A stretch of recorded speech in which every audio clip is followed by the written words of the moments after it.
La parole est à Medea Benjamin, cofondatrice de CODEPINK.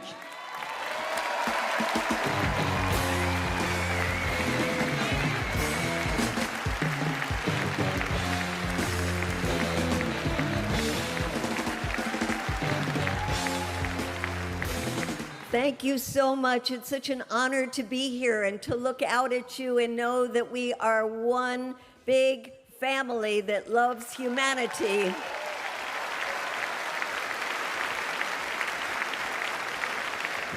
I must say that coming from the United States, it's hard not to be so ashamed of our government that is not just complicit, but is a partner in genocide.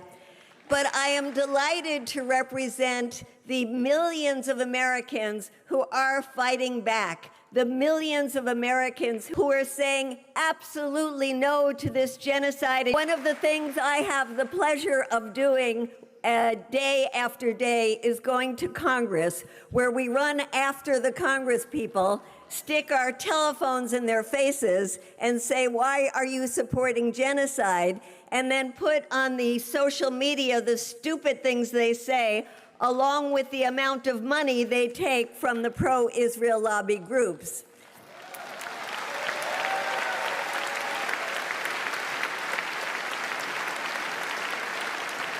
We are not only shaming them, we are making them embarrassed to take this blood money. And we now have more and more members of Congress who are pledging not to take the pro-Israel lobby money and not to vote for more bombs to go to kill babies in Gaza.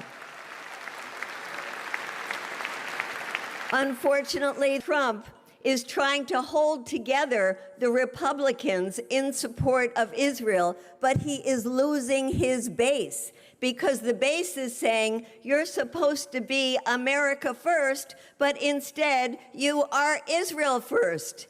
I also want to bring up the issue of Ukraine because we see in the United States that it is the Democrats particularly who want to keep sending weapons to Ukraine. And they know that this is a war that can't be won on the battlefield. They know that this will only lead to more deaths of poor Ukrainian and Russian soldiers, will only risk a wider war. And so we are organizing the United States to say no to more weapons to Ukraine. The only solution is intense negotiations, not Tomahawk missiles.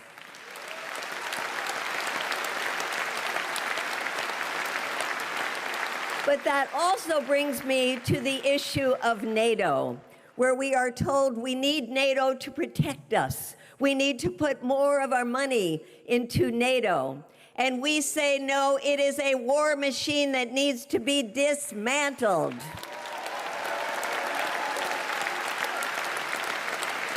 We also see in the United States an intense campaign against China, an intense campaign to say we must build up this war machine to confront China.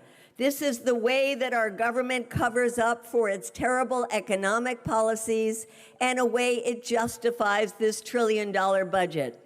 And so we say China is not our enemy. We say we need to cooperate with China to address issues like global poverty and the existential threat of the climate crisis.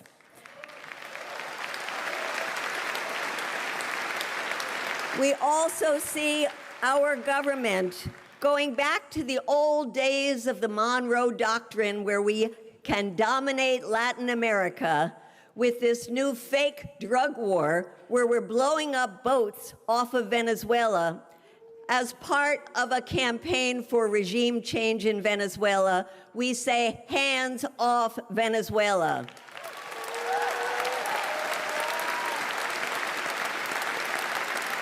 We also say that another kind of war being waged are sanctions, especially against poor countries like Cuba.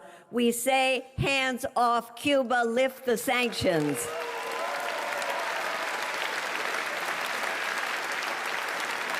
And in the United States, we see an intense campaign against our immigrant community, where they are putting immigrant agents into our streets, into the workplaces, into people's homes, masked agents, to grab people up and put them into private, for-profit detention centers. We are organizing massively in the United States in community after community to drive these agents out of our neighborhoods and protect the immigrant community.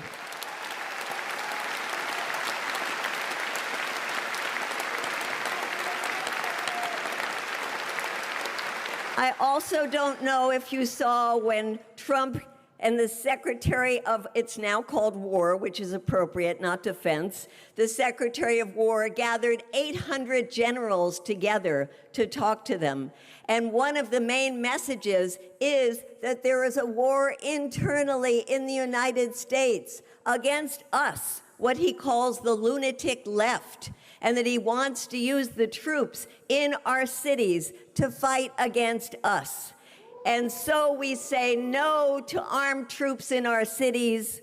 We say no to having the National Guard patrolling and fighting its own people. We are not the enemy. The enemy is fascism.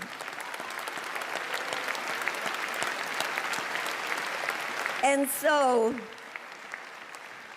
we are in the courts, we are in the streets, we are told to be silent, which makes us be louder and louder, and we are inspired to be here with you because we are inspired by the great protests that you have all over Europe, especially our friends in Italy. We are inspired by the 44 countries represented in the flotilla, the courageous people on the flotilla. We are inspired by the boycott campaigns, the divestment campaigns, the sanction campaigns. And we are inspired by the ideas coming out of this gathering to work together for international days of action and stronger, more effective campaigns to fight the genocide and to fight war in general. And I want to end with a chant that we say in the streets. We say, when Palestine is under attack, what do? Stand up, fight back. When our